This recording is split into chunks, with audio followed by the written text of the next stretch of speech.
on Property Talk, we'll answer a few questions that came through Instagram and through other channels. The questions came from Elias, Christine, and several other members of our team and followers and other real estate agents and peers in the industry.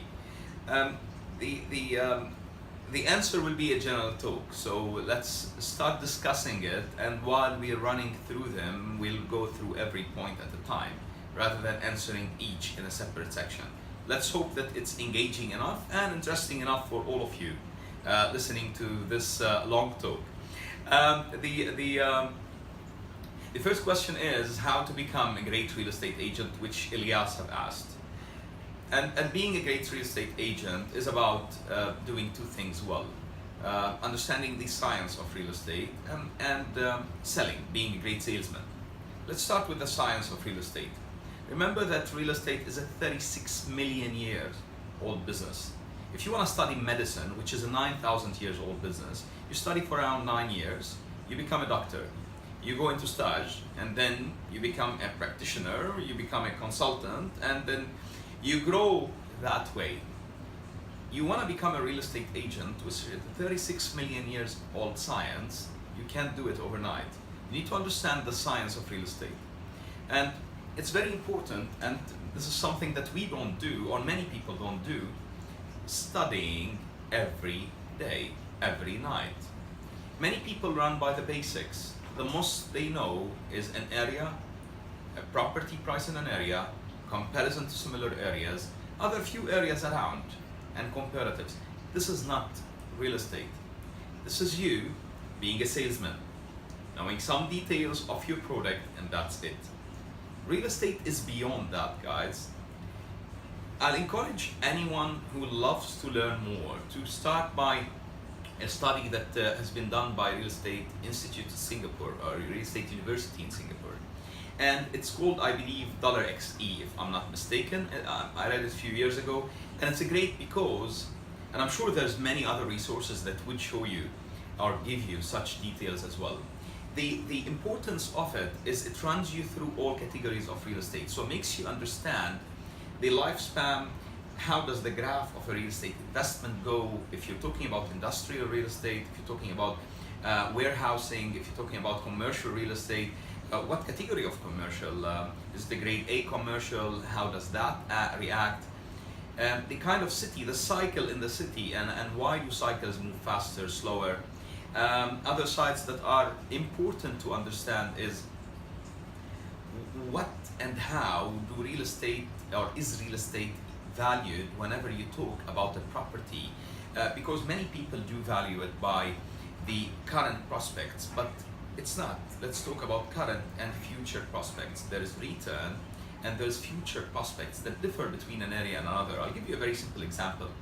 If you're in a regular building, not a unique one, not an iconic one, in some suburb, and that building can never become one day a trophy asset. However, if you were in Champs-Élysées in France, the building, the older it becomes, the more valuable it becomes. And those few details are some things that people should understand, specifically if they want to work in real estate. If they want to invest or buy real estate, or if they're just real estate enthusiasts, they should know that. However, if they want to work in real estate, they should have extensive knowledge and experience on that. Understanding the real estate behavior, understanding your assets behavior is very important. And I always say there is one indication that everyone should go by. If you have $1 million today, would you be able, as a real estate agent, to invest it on your own confidently? Or would you need, in real estate definitely, or would you need to ask others on how to do it? If you're not confident using your own money, then you're not the right person to give advice to any. That is very important, and unfortunately, many of us ignore. The second side of being a great real estate agent is being a good salesman. And being a good salesman is not only about talking. Actually, it's not about talking. People think he's a great salesman. He talks so much, he talks so good.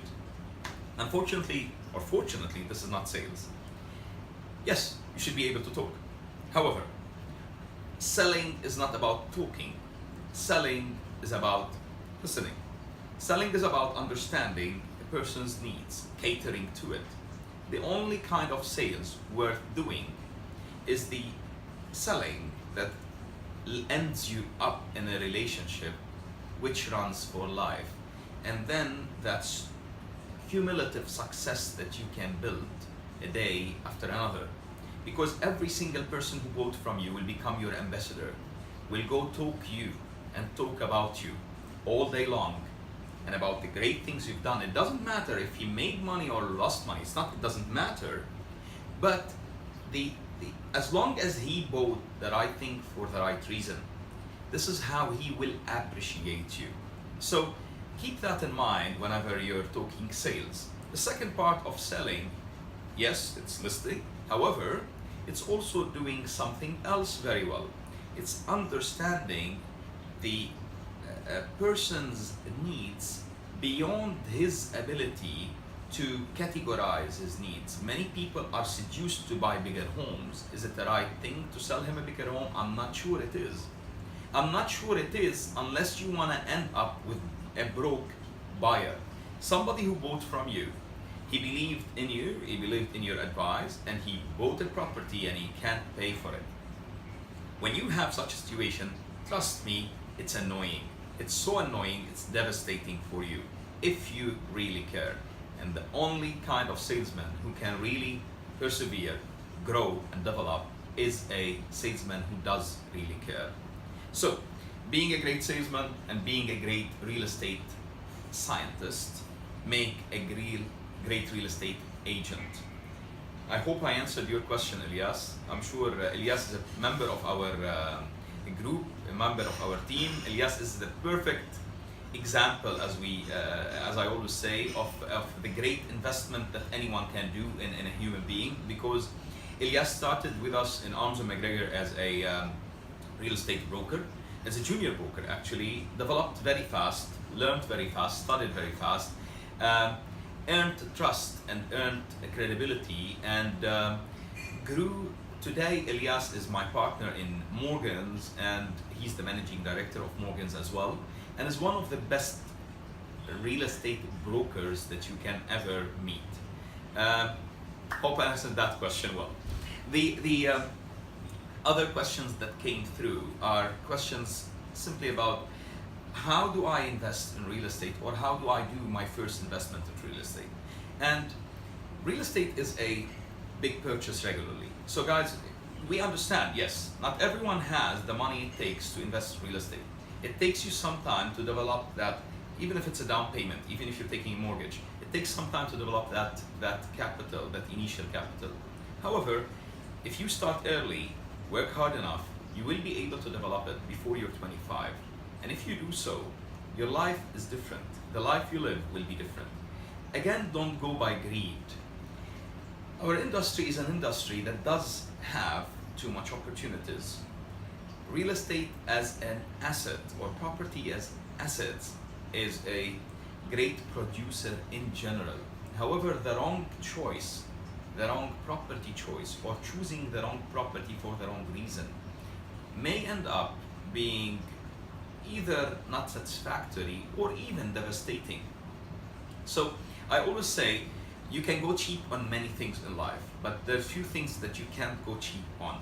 The first is a doctor. When you have a surgery to do and you want to have someone work on your kidneys and you want to go to a cheap doctor, you wouldn't do that. You would go and choose the best you can afford, and sometimes the best you can't afford even. Whenever it comes to investments, you need to do the same. And whenever it comes to a lawyer, you never need a cheap lawyer, because you will end up in a place that will cost you much more, and sometimes much more than money. And you never need a cheap real estate investment consultant, or an investment consultant in general. You would need someone who knows exactly what he's talking about. Paying less for something doesn't always equate to a better deal. Paying less for services most of the time equates to less quality service. There's kinds of services that you can afford that on, there's others that you can't. There's another question that came from a friend and somebody who has been an investor with us since a very long time. And the question was, I've been investing in real estate, I've been making money in real estate, and sometimes losing money. However, there is some real estate investments that I've done where it didn't turn out to be exactly what I expected it to be, while buying specifically off plan. So what I would tell people is the following, and by the way, he'd done most of those before we got introduced to him. So be cautious. Running towers and off-plan property is sometimes easy, and we have a kind of self-ignorance. We practice ignorance among ourselves, and what we do is we ignore realities and we just go with the easy practice or the easy cut. We see a great brochure. When did you go to site when you're buying an off-plan property? When did you jump on the sand, walk the site, walk the surrounding sites, understand if it's a tower, what is the tower all about? Look at the mood boards and what's the kind of material there. Have you looked at the background of the developer? Have you looked at all of those items? If you have, in general, you'll do a right choice. Now, the market can still move in a way that you don't expect. That's always possible. When the market does that, if you have done the right choice from a scientific background, you will always still be okay. It wouldn't end up in a disaster. The problem, so you still have risk. You're investing, yeah? Remember that. You're investing your money, you have a risk. However, if you don't consider that, if you don't put all the points on a paper and you do follow that tick list, which is quality of the developer, quality of the development, quality of the area, and quality of things that you can change specifically, the layout. If you buy a property with lower quality finishes, you can most of the time work on the finishes and change them. If you do buy a property with a wrong quality layout, how would you change a layout? That's a tough job. So it's very important that you purchase a property you can afford, you can pay for, you know exactly how are you gonna be paying for. Do not depend on future incomes to pay for a property without enough security. If you're taking a mortgage, you need 3 to 6 months of payments sitting aside.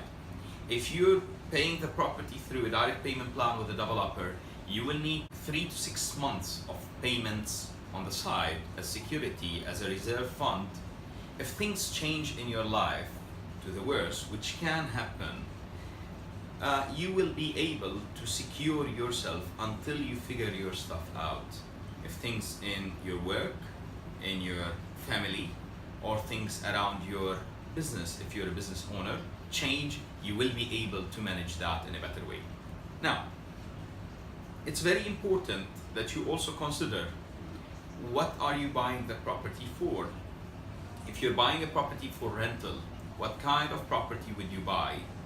We discussed previously things like, I believe, a session called ROE. We discussed in another one ROI, which is equals ROE plus ROT, return on time. You need to understand what kind of time would that property take from me to manage the relationship with the people managing it, or to manage the property itself. In general, you need to be cautious of buying property that you don't have access to, physical access to, or buying property that you can't simply manage, and you in a place where, or a jurisdiction where there's no enough flows to protect you if somebody is managing it. You always need to look at the rental laws as well to see if they protect you as an investor, and if they give you the flexibility to be able, with time and at a reasonable rate, definitely, to have increases in rent, because there is some jurisdiction that restrict that totally, specifically on residential property. And that's why in many parts of the world, residential property is not an investment category, or is not an investment property. People rent towards commercial or other sectors of real estate. While in places like London, in Dubai, residential is a great investment, and most of the time it's as lucrative or more lucrative than than commercial and considered safer sometimes. Another question that we've been asked is, I'm buying property, I've bought and sold property, and I made money on property. However, I'm always annoyed from the kind of fees that I do pay when I'm paying property, when I'm buying property. Is there a way to avoid those? And when I asked the question, what kind of fees do you want to avoid? They said starting by the agency fees that I pay. I do pay every time 2 to 3% agency fees, which is in the gentleman askings, in his opinion, it's high. You pay what you get. You pay for what you get. Or in general, if you're buying a property, the fee that you're paying is not purely for the sourcing of that property on that day. There's so much work that have been done prior to sourcing that property. Remember guys, do it the right way. And I believe you should pay more than 2-3% in other fees that you should start considering, because the safety of your capital is more important than the probability of slightly more profit. Have you appointed a surveyor whenever you bought a property? Have you appointed a conveyancer whenever you bought a property? Those should be third parties, guys. A broker is a broker. A broker is meant to mediate and arrange, source a property, negotiate it, and arrange the transaction. A broker is not a conveyancer. A broker is not a lawyer. Currently, what you do is you go to a broker, you try to get the broker to do the agreement, which he does. In some countries and cities like Dubai, we have uniform agreements. Still, you have addendums attached to them. It's very important to go through a conveyancer or a lawyer, or both if you wish, but I believe that's extensive and expensive. You go to a surveyor. You can go through another party, which regularly is an engineered inspector to inspect your property. Those are important people within the purchase environment, within the transaction. Those parties, if not present, you're subject to risks. And the more parties not present, the more risk you would have. If you rely on your broker to do all of that, you're trying to rely on your nurse or doctor or pharmacist to do everything in a surgery. So you don't have an anesthetic doctor, you don't have a support nurse, you don't have anything like that. You just want that guy to do everything. I'm sure that wouldn't be the best for your health. That wouldn't be the best for your money's health, and probably your health as well in real estate. So pay the fee that is required. When you do negotiate a fee, remember the following. If you're negotiating a property and you want somebody to negotiate it for you, and that party is the man in between, the broker, and you've agreed a fee with him, do not try to negotiate that fee, because if you want him to fight for you, you want him to be properly paid. When I'm buying, and by the way, I have brokerages, I have 4 brokerages, but I still purchase sometimes from other brokers. I purchase sometimes opportunities that I do see in the market, and I don't want to lose. Regardless of whom am I purchasing from, I always tell the agent, the broker, I will fix your fee at the asking price. So if I'm paying 2%, I'm paying 2% of the asking price. So if you negotiate lower, your fee will not go lower. And that's exactly what I would advise you to do. Now it's your choice. But in my opinion, if you do that, you're giving the person who's supposed to be fighting for you all the motive to fight for you and to fight more for you. If you're a seller, do the same. If you're a seller and you start by telling an agent, yeah, no problem, I want to sell my property, but I don't want to pay a fee. Remember, you're sending somebody to fight for you. However, you're asking him to take weapons from the other party. So, go fight for me, but Utilize all the tools you need from the other party, because I'm not interested to give you any of the tools. I don't believe that's the smartest of decisions from either party. Remember, there's a practice that is so widely done, and this answers probably the third question or the fourth question, which is, I had so much non-ethical behavior, or I've seen so much unethical behavior from brokers. Let me tell you something. As an investor and as a buyer and as a seller sometimes, I'll tell you that following. A broker or an agent and his behavior, although sometimes may derive from his upbringing and from his ethic, in general derives from your actions with him.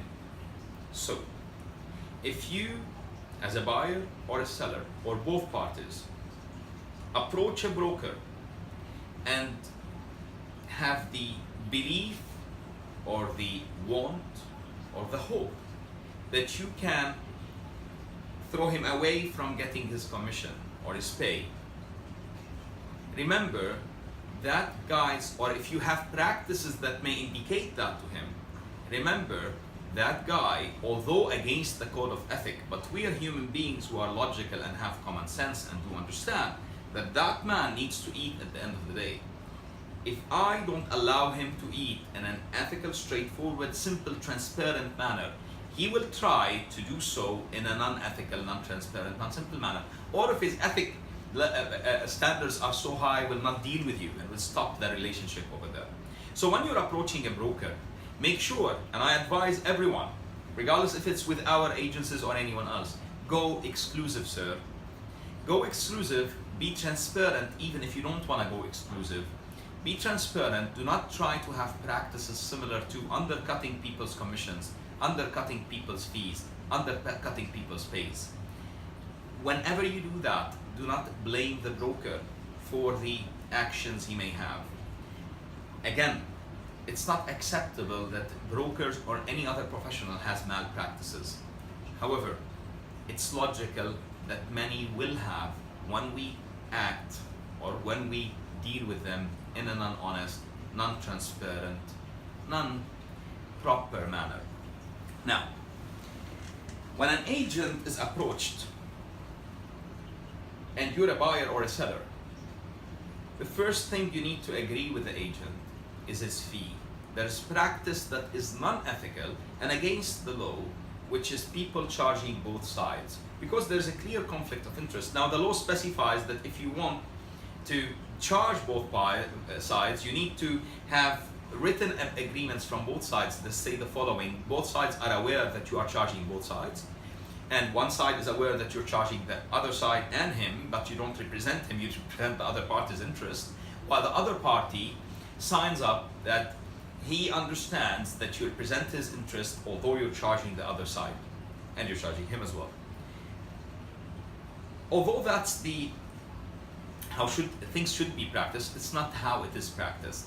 It's not how it is practiced, partially because we support this practice of brokers and agents as buyers and sellers through our practices, by negotiating every penny of a commission that somebody is buying, because I've heard it so many times said to agents in front of me, from people I was buying from, you're making so much money on this transaction, why and how? And I always answer the following way: he's making so much money because he have worked so hard to put that transaction together. And so hard is not the summary only of the listing process, which is 15, 20, 30 minutes, the marketing process, and the viewing process, which sometimes is very extensive, and the transactional side, not really. That man must probably have tried to build a relationship for years with many people to get that listing. And if he's a good agent, have developed relationships and got referrals to reach me. And all of that have cost him so much of his life and energy. And that's something he needs to get paid for. And he only gets paid mostly on success. Now, yes, we have, for example, many customers on a retainer. which is not a commission, they're on retainer, it's a success fee, it's a non-success fee, sorry. They pay it regardless if the result comes or not. When we have a customer on retainer, when anyone, although it's a rare practice in the market to have customers on retainer, whenever you have a customer on retainer, yes, it does make sense, and people understand that this man, the agent, the broker, is making money regardless if he transacts or he doesn't transact. But in general, agents do not get paid if they don't transact. They only get paid if they do, if they achieve success. So pay them their fee and do not ask them how are they spending it. Do not look at their pocket, look at yours. And that's a practice that leads us to the third question. I have bought a property, and I'll not specify the area, although the lady has mentioned the area, and I hope that she hears this. I'm sure she would. I've bought a property in an area, and that property I bought at 35% below original purchase price, so below the price the other party have bought it for. However, now I need to sell it. I can't continue holding it, and I find out that I will also lose if I sell it. And when I asked, why did you buy it at that time? Why did you buy that property? She said, for investment. And I said, why did you buy that exact property for investment? She said, because the other party is losing 35% of his money. So what made that a great deal to her, to you, is that the other party is losing 35% of his money. Him losing money does not make you money. Him losing money does not indicate that you will be making money off that transaction. He may lose money, you're still not making money. For you to be making money, you need to be doing the right purchase. So stop looking at the other party's pocket, be it an agent or a customer or anyone else. Look at yours. When you're buying a product, an item, it could be a pajamas, it could be a shoe, it could be a watch, it could be a service. Do not look at, oh gosh, I was able to get a great deal from this guy, so I buy it. Always understand, do I really need it? If I need it, if I want it, I would buy it. If it's cheap but I don't need it, why would I buy it? If it's cheap but I don't want it, why would I buy it? Just because I was able to secure a great deal, it's somebody else's great deal, not mine. And I hope I answered your question. Next time you do purchase, contact us. This time you've contacted us after purchase. And by the way, this is something agents are guilty of. We're guilty of. That lady is a friend of mine, and a friend of mine since a very long period of time. When she found that deal, she transacted on it, and then she called me to ask, what do you think? Is that a good deal that I've done? My lady, you should have called us before. Yes, we make money off the question you ask. And yes, this is our business. However, we make it for a reason. If we can't give value, we don't want to take value. Thus, if we can't give value, we never charge anyone a fee. We only charge a fee if we see that we can give value, because we don't want a relationship where the other party feels that he's not getting what he paid for, or he's not getting value for what he paid for. And the final question is from someone who said, I have money today. It took me a long time to collect that money, to make that capital, and now is the right time for me, from a financial perspective, to purchase a property. However, I'm scared. I'm scared, and I believe that purchasing property at this time is not the right choice for me. Look, buying a home should be something comfortable. It should be something that gives you peace. If you're not comfortable about it, do not do it. However, let's try to make you comfortable about it. Buying a property, as they say, when the blood is on the streets, in other words, when the market is not doing well, is in general a right choice, or in general a right timing. A right choice or not depends on the exact property, on your exact position. As I understood from your message, you do have currently around 2 million dirhams. Again, if it gives you peace of mind to have that money on the side, have it on the side, start researching and studying until investing it gives you peace of mind or keeps your peace of mind. Because nothing is worth losing your peace of mind. And look, to stay for a period of time in cash is sometimes worth much. You don't always need to be invested or fully invested. It's your first investment. Be cautious, do the right investment. Don't be sold the heat of the moment. However, it's wise not to keep that money in cash. So start by researching. Feel free to contact us. You can run, as I messaged you yesterday, you can run through my email and or send me a message to my website, and I will give you more advice on it. You can visit us in our office. We'll have a sit like that, and we will talk about your specific investment. However, regardless of that, start researching, educating yourself about investments, about the market, about the properties available, the regions, the areas, so that you can understand and make that investment with peace of mind. Until then, do not invest. Keep your money in cash, sit and have it there. Remember, it will create pain if you keep it in cash for long, so start studying your options. Investing does not have to be a rough road. Investing shouldn't be a rough road. You make money so that you add to your happiness, or so that you add tools that can allow you and support your family and yourself to make you happy. However, if you use it wrongly, it will make you miserable. Do not allow your investments and the wealth you've generated to make you miserable. For now, keep the money there until you've developed enough knowledge to do the right investments the right way, or sit with people who can help you do that, be it us or anyone else in the market. There's many great corporations today that do respect their reputation, do have great advice for you, and can lead you. Yes, they will make money selling to you.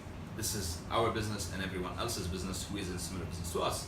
However, without ripping you off, without making sure that you are losing money just by doing that investment. So they can make money and you can make money. Contact a professional, they can help you, and still take choices slowly. Do not live the heat of the moment. I hope I answered all your invested that time. I want to say invested. I have invested that time, hopefully positively, surely positively, and added to your day. I hope it answers questions of the people who've asked and many other people. Until the next session, enjoy your day and stay in touch. I would love to have your feedback, and always visit makramhani.com for the newest of property talk and much